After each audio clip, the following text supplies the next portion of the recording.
Hello, everyone, and welcome back to the podcast. I'm your host, Joe Toon Love. Here, a edition of Sports Only Topics contains some unique balance of topics as far as, hope everyone's doing well, being safe. As far as this time in sports, it's a fun one going forward where Final Four is Saturday. Starts Final Four. We are on the edge of the NBA regular season. Going to the playoffs in just a matter of a couple weeks. Baseball season has just started. So, starting within the next couple weeks, I'll do more of a job and starting to cover some baseball news that is out there. And yeah, it's a unique time. Talk about UFC and other stuff we'll talk about. But before, you probably saw the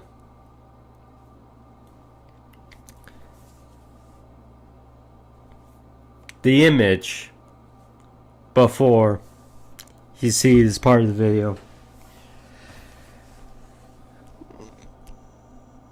Vontae Davis, rest in peace, Vontae Davis. So, for those who don't know, Vontae Davis, former NFL safety of 10 regular seasons, or 10 seasons, played very good with the Colts, and retired at halftime for the Bills. Unfortunately, has passed away. Very young, gone too soon. Was in his 30s. I mean, that's, too young. But nonetheless, it's a sad part for the NFL and sports community in general.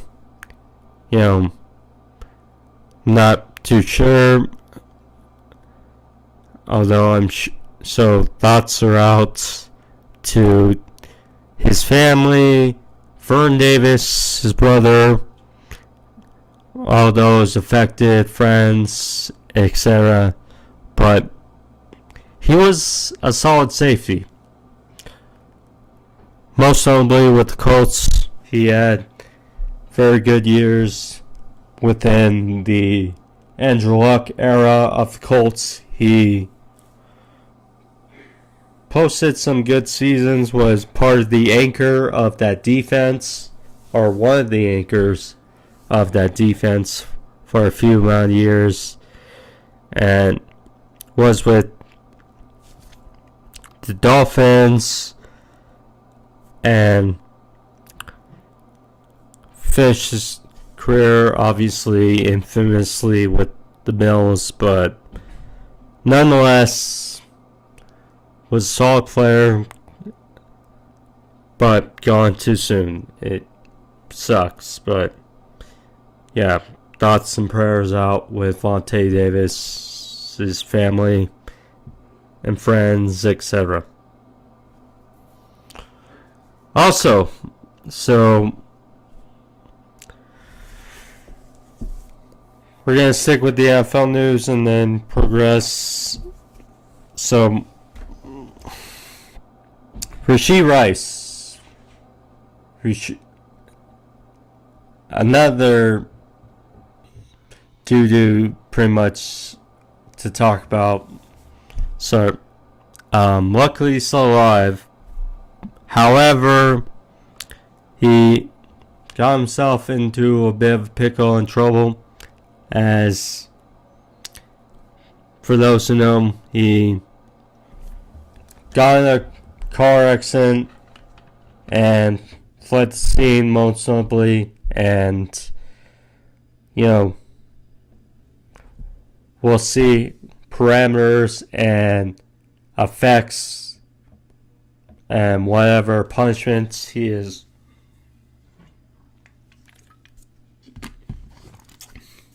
instilled upon, but it's obviously not a good look for the young receiver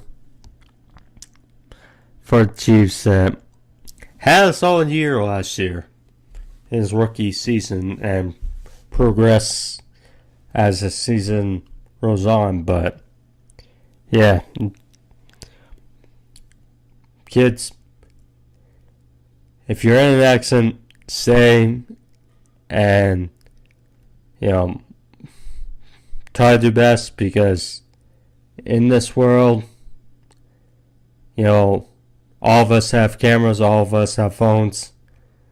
Very easily someone can just click, record, etc. But yeah.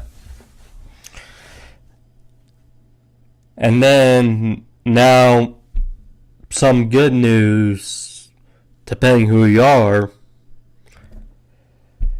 Blockbuster today.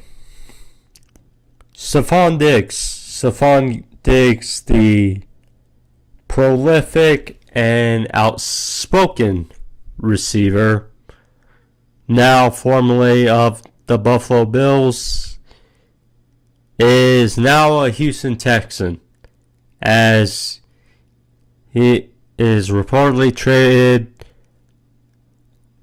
and a 5th and a 6th. Excuse me. Well, wait, just want to get this right. So, let's see.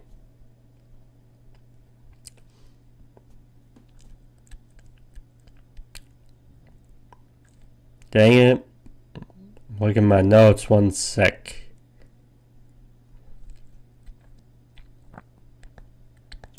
Yeah, a 6th this year and a 5th next year to the Bills or to the Texans for a 2nd round pick next year. That's a neat trade. So it's very interesting because, he just signed, or earlier he signed that unique deal. He will be going the first year of that. And it's funny how, in ways, Keenan Allen had a better season last year, went for a 4th, or, yeah, it was 4th or 3rd, but either way, is less value than what the Bills got. And the Chargers didn't have to give up anything they just got a pick and should have gotten more for it. But nonetheless, it's a very interesting trade as Diggs once again on the move. It's interesting, but not surprising that Diggs is once again on the move.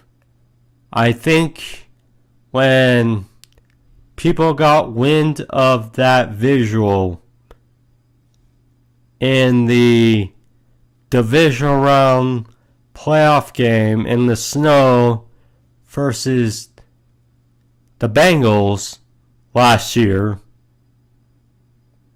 I think people got the sense of the road for Stephon Diggs is coming to an end in Buffalo.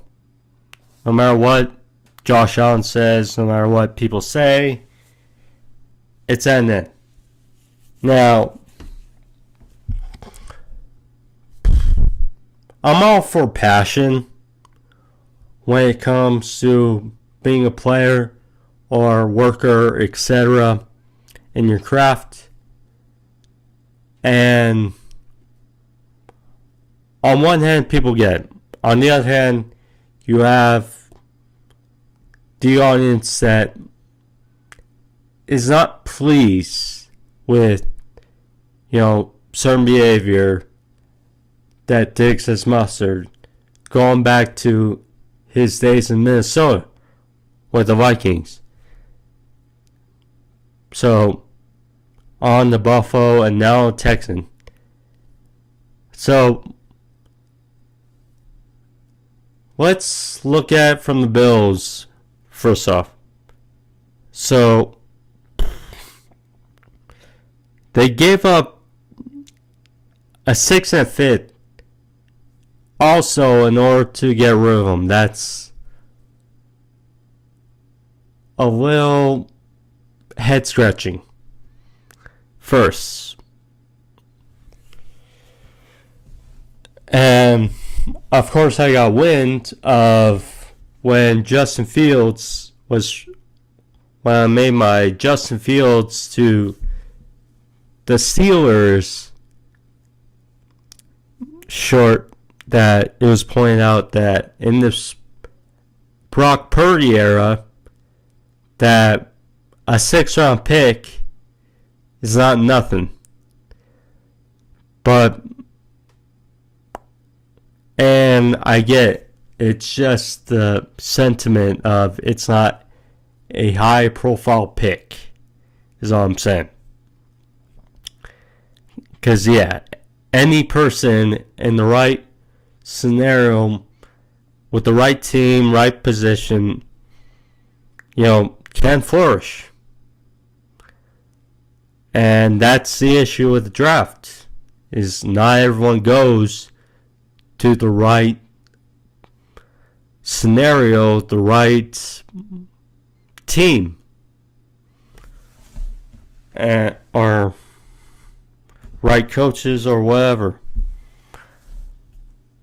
But for the Bills, giving up picks, okay, that's iffy.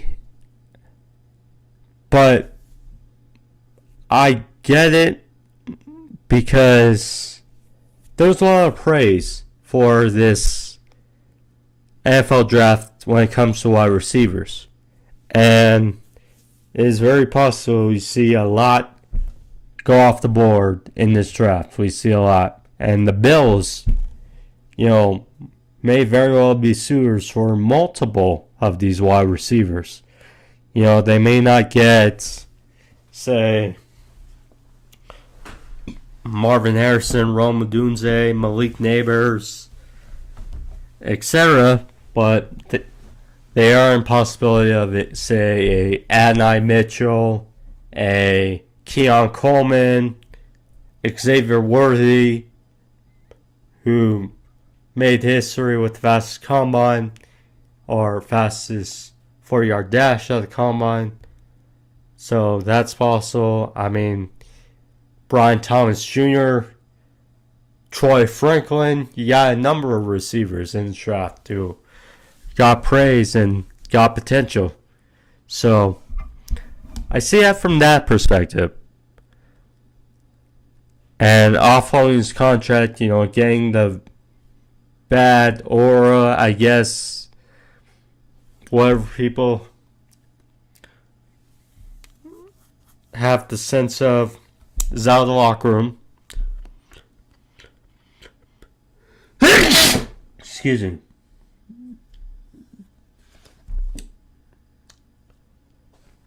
But now it's on the Bills management and coaching staff to build up this wide receiver core more to help out Josh Allen. Because it was notable in the latter part of this season and in the playoffs that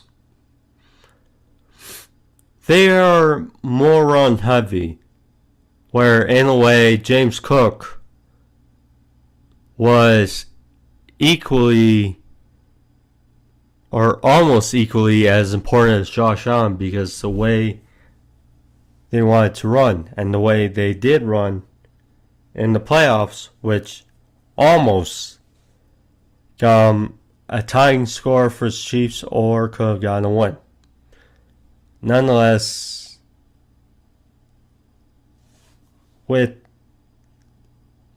their change in offense and the progression they did make, but at the end of the day, they were out.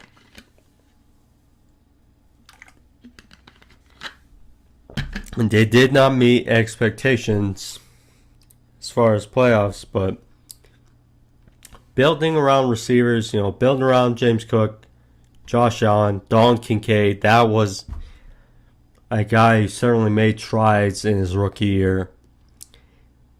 That's going to be a plus. So, we'll see how Josh Allen, it's another chapter. First season was okay. We saw the potential, but very raw skills. Second year, when they got John Brown, not a high quality, not a great receiver, but certainly a receiver that can very well produce. And he had 1,000 yards season for the Bills. Following year, they got Stephon Diggs, and it went another story, another chapter.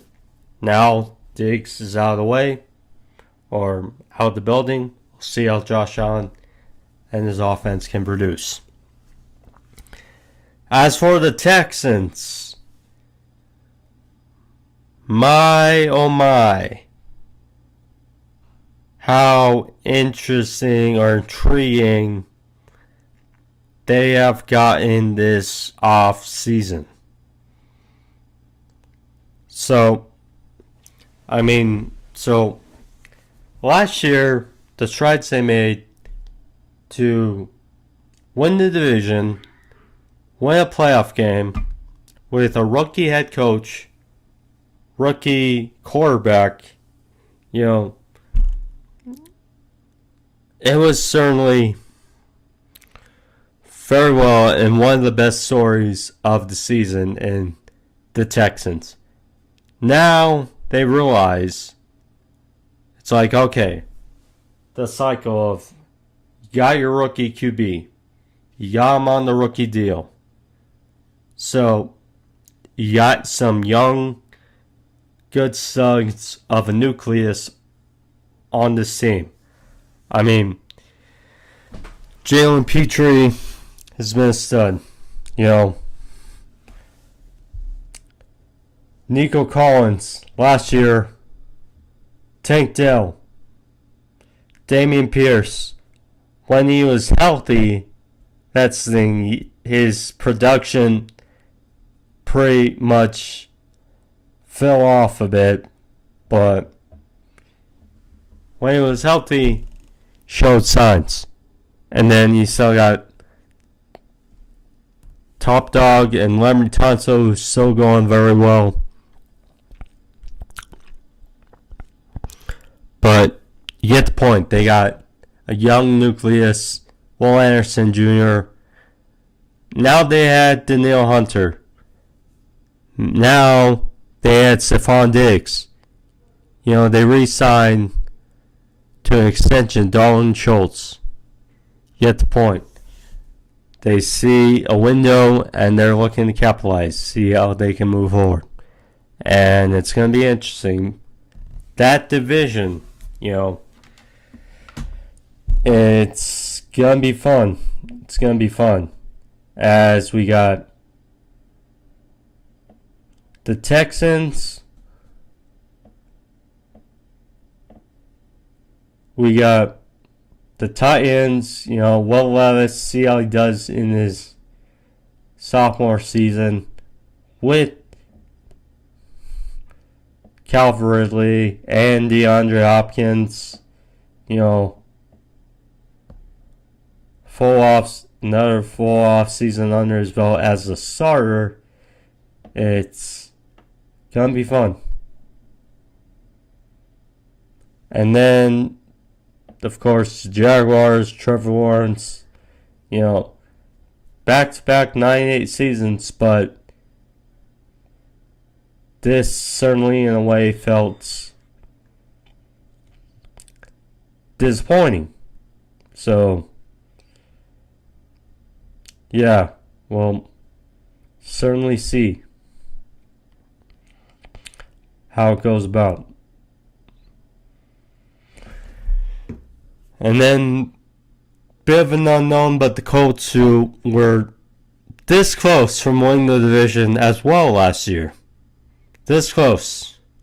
But in the end, it did not materialize.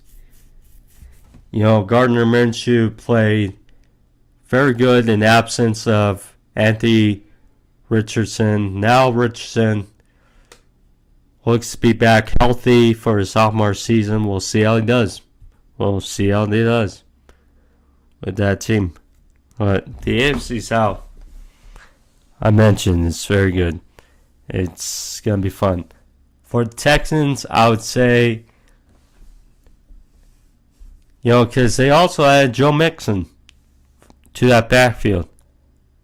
I wouldn't be surprised if this draft, because they gave up their first round pick to the Vikings. So I'm curious. They could very well load up on offensive line in the trenches this draft. It's definitely possible because secondary appears to be very well. And we'll see. We'll see how it goes. But goes for Texans. The weird thing, though, I will say, last thing we touch on for this topic, Stephon Diggs, like I just mentioned, he's outspoken, passionate, whatever you want to say. Nonetheless, he's going to be going to an offense that has better weapons on offense. And he's not going to be looked at as the marquee guy per se. Because last year, you had Khalil Shakir, Dalton Kincaid as a rookie. Dawson Knox, he was hurt. Gabe Davis, he was off and on. The way he's been the last couple of seasons. It's... Get the point. Now, an offense that has, Tank Dell, Nico Collins, Don Schultz, Joe Mixon in the backfield. He's probably not going to get, I would say, as a predominant look as he did with the Bills. So, certainly going to be interesting. See how he handles that.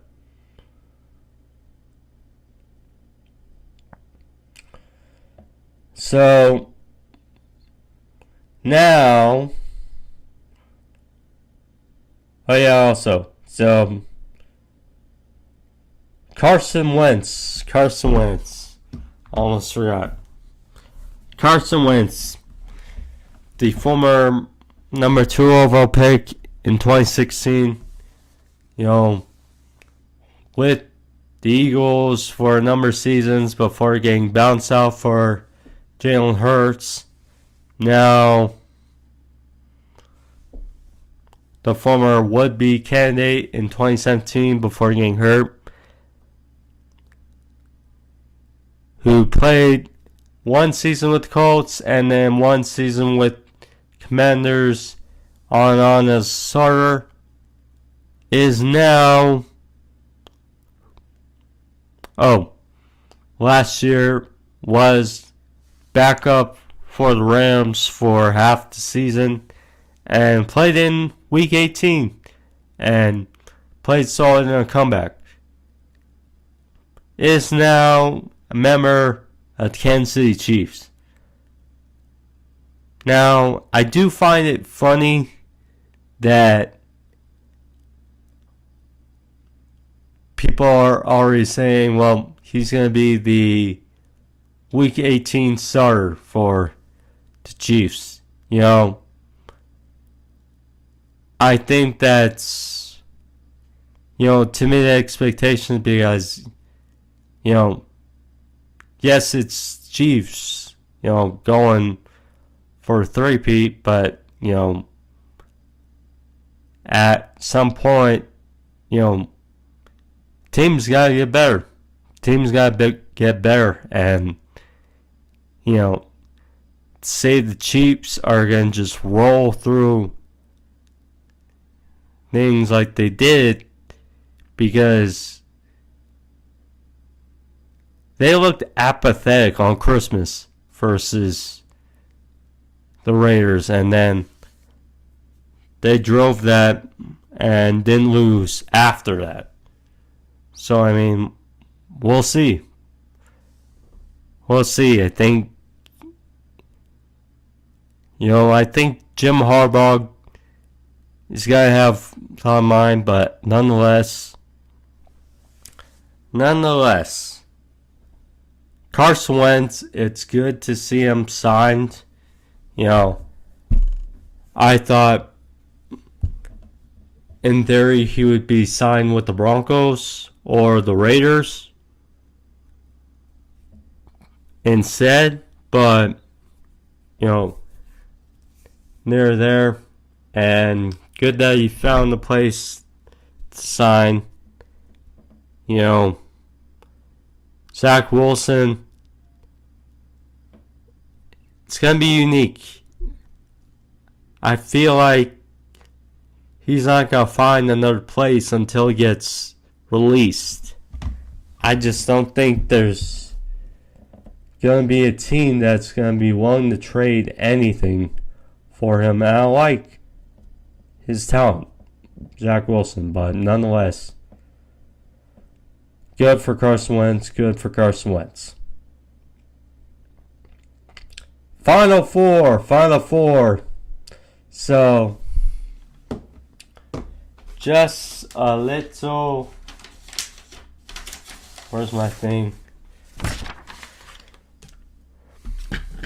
Let's recap a bit, shall we?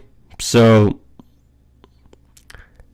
Alabama upset UNC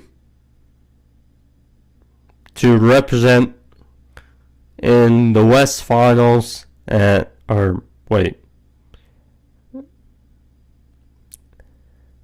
Alabama upset UNC, and then Clemson beat Arizona, so it's down to Clemson and Alabama for the West. Alabama took it. Now let's go to the East. So UConn, the reigning champs, still going strong. They beat San Diego State in the rematch, and Illinois, who got past Iowa State, was good for a while, but we know with UConn, that 30-point straight point stretch, 30 points unanswered. I mean, that really broke the doors open for UConn, and now they're here. So UConn, Alabama, one side. On the other side, so look at the South. So Duke upset Houston, sent them home early. NC State, the story still going. G.J. Burns still going. They beat Marquette number 2 Marquette of the South. And lo and behold, NC State pulled away against Duke, and they're representing the South. But against who? That is so Purdue, Gonzaga put up a fight for a good chunk, but Purdue got their way, and Purdue moved on. And Creighton lost to Tennessee, so it's down to Purdue and Tennessee. Tennessee made a really good effort, but Purdue, being Purdue, now bit controversial to some because Edey had 40 points and had 22 free throws, but nonetheless, it's how it is. It's how it is.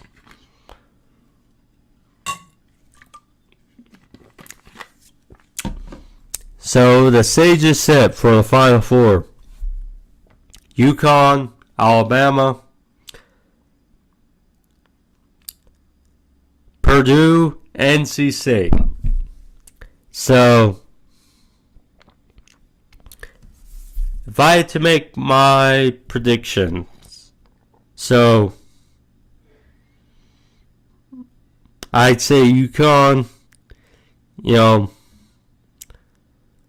Alabama's defense has taken a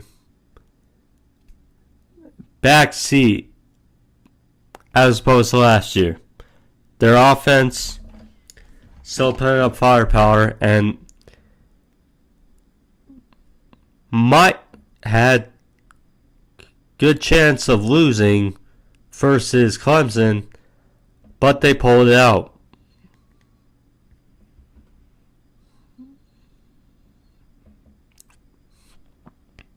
So,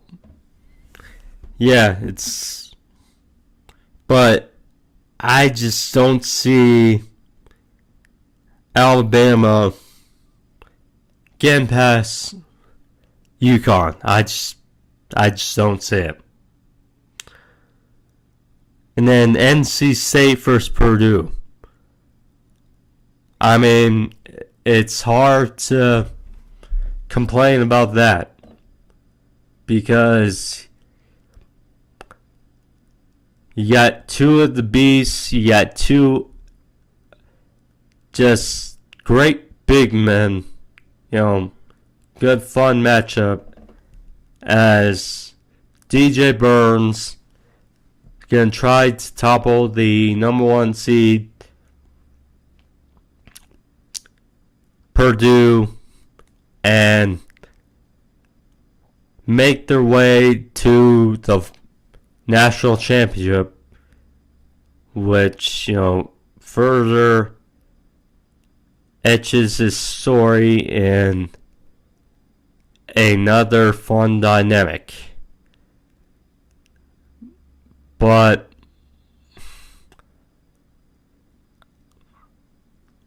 see, here's the thing.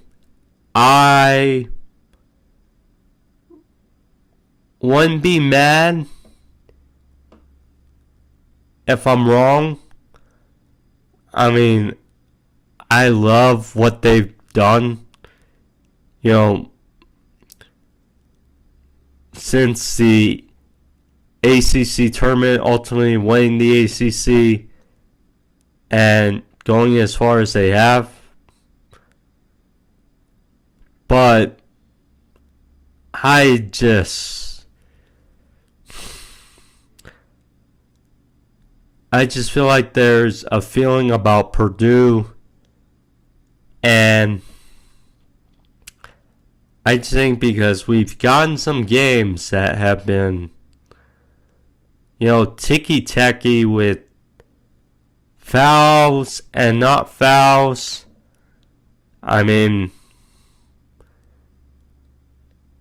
it wouldn't surprise me if just something happens and ultimately it's UConn and Purdue in the finals. 2-1 seeds. Last year we got UConn, San Diego State.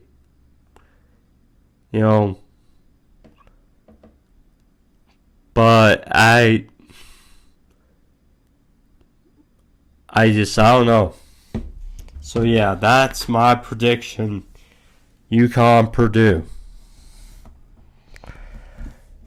Then who I see winning that matchup?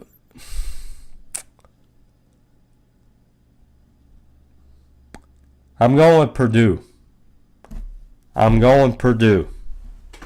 It's weird, but I'm going with Purdue. So that's my prediction. But, yeah. Then from talking about the Final Four of the men, gotta talk about this solid performance in the women's, March Madness, as Caitlin Clark, who, has been having a hell of a year. Last year was a very good year too, but this year breaking record, and on another mission this year, she got revenge from the national championship when they lost to LSU. LSU got comeuppance and Iowa took it. I was hearing people say on talk shows and whatever that Clark had to play the game of her life, and she came pretty damn close, if not that. I mean, she had a hell of a game. What was it, 37 points? Gotta check it really quick, but I mean, yeah, very good. 41 points, 7 rebounds, 12 assists, as they won by 7, 94-87. So yeah, good for or great performance, arguably of her life. Caitlin Clark, and Iowa advances. Also, Joel Embiid, the big guy, much needed for the Philadelphia 76ers, as he returned yesterday, as I'm recording this, very much in time for the 76ers, as they won't pass and solid victory, 109-105, and much needed, as they are the 7th seed right now, I believe. All things go. So, and, playing in the playoff. So, they're currently the 8th seed. And play-in, playoff,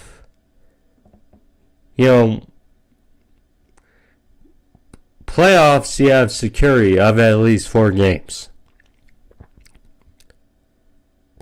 Playoff or play-in, it's depending 1 or 2 games and you're done. So, but I did see, they did not have Tyrese Maxey,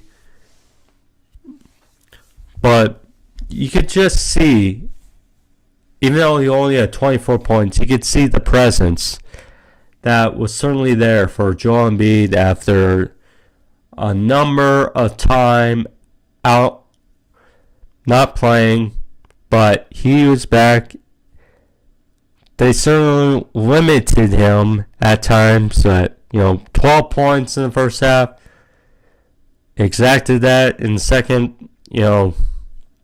Very solid for Joel Embiid, and especially with key free throws late to get the job done, and a solid win.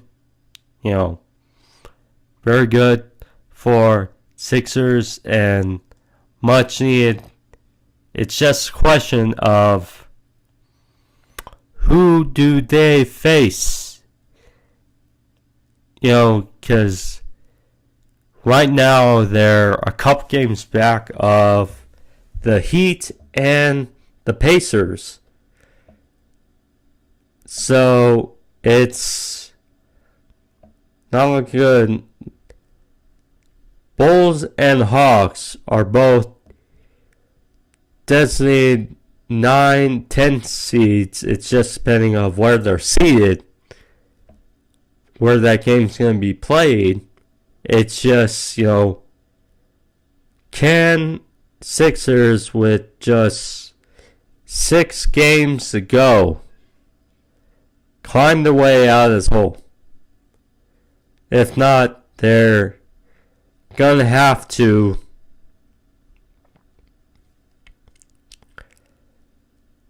it seems like best case scenario, they're going to have to face either Milwaukee or Cleveland, or if not, they have to go to the playoffs and play the Celtics. And with an Embiid that, albeit looked good and his presence, he certainly looked, playing shape was a different story. Conditioning and, against the Boston Celtics, you need a healthy Embiid for a full series.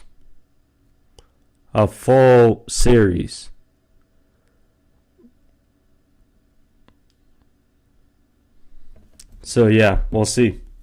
We'll see how it goes. And then next. So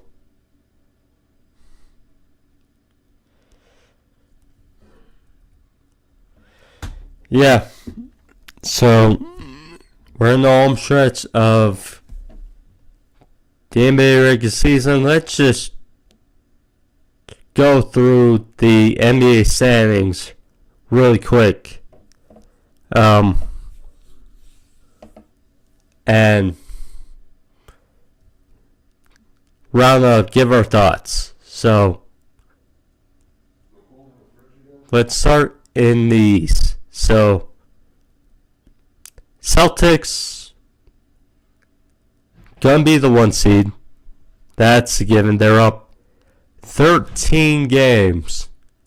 Or 12 games. 12 and a half. It says on Milwaukee. So that's a given.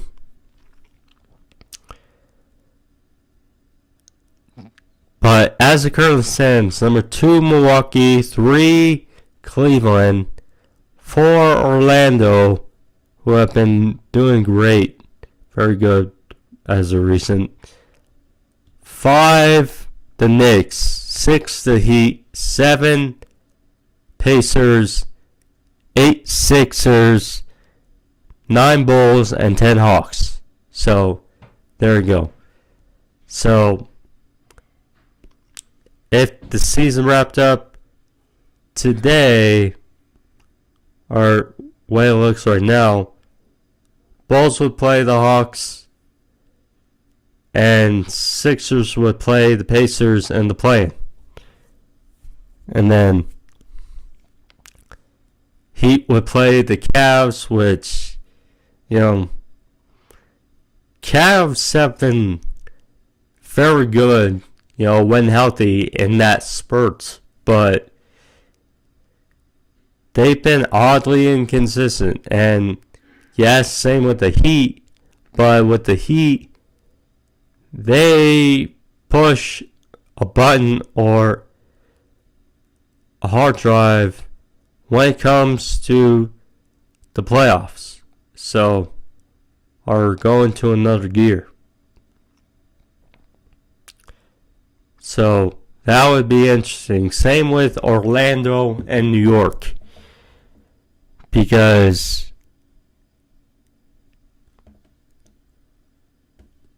Jalen Brunson just scored 61 points the other day, and they lost.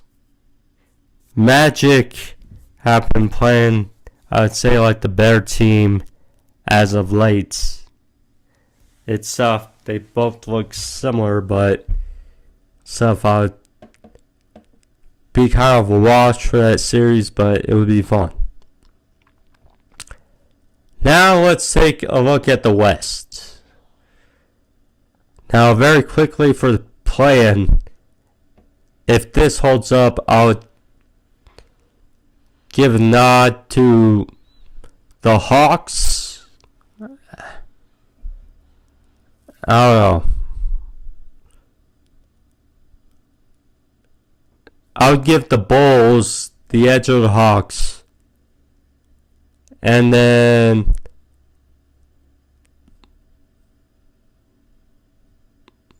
with a healthy Embiid, I would take the Sixers over the Pacers.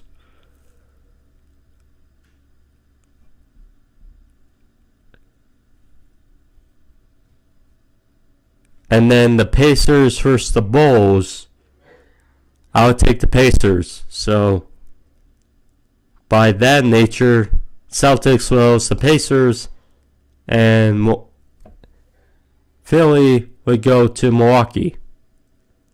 So now let's take a look at the West, because it's a dogfight to the end for the top seed among the three seeds. Minnesota, Denver, and Oklahoma City.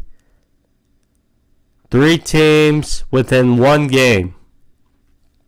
Someone's going to finish number 1, someone's going to finish number 2, and someone's going to finish number 3. Now, the good news for Minnesota, they have the tiebreaker currently over OKC. Minnesota plays Denver, though, one more time this season.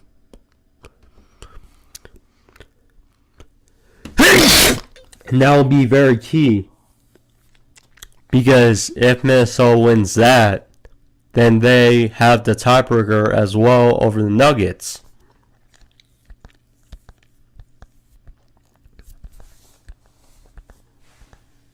So that's very key, but let's look over very quick. So, currently, Minnesota number 1, Denver number 2, OKC number 3 after they lost to Boston earlier. By the way, Minnesota blew the brakes off of Toronto. Clippers 4, Mavericks 5 have been playing great recently, although they got into a spat versus the Warriors last night. But Mavericks 5, Pelicans 6, Kings 7, Suns 8, Lakers 9, Warriors 10, and I'll say the Rockets because they're 3 games in between of the Warriors and the Rockets. So, and they play each other, so it's going to be key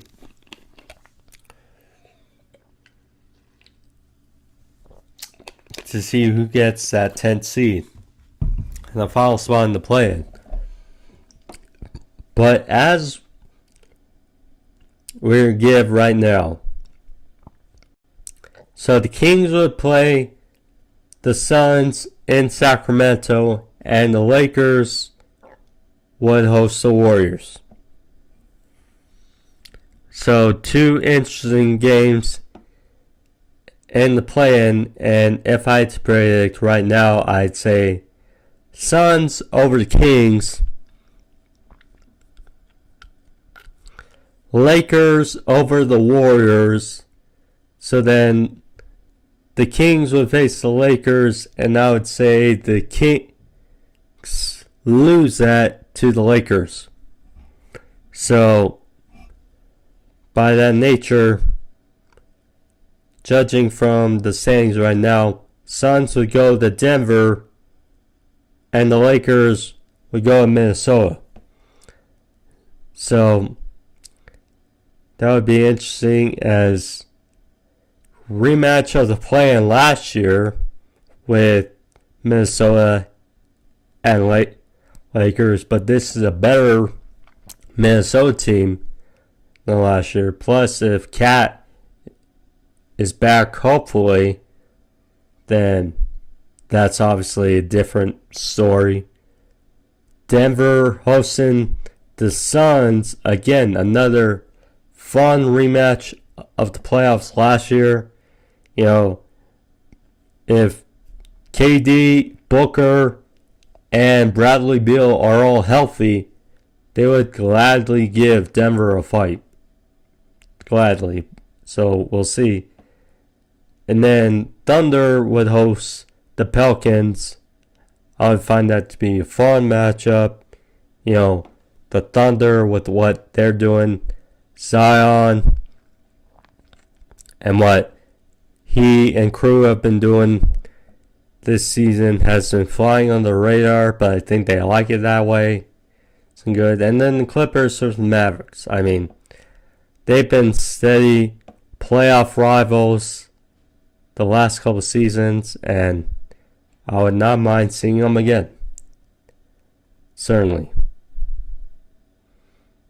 But yeah, it is interesting. Now we're in the home stretch. It is interesting. So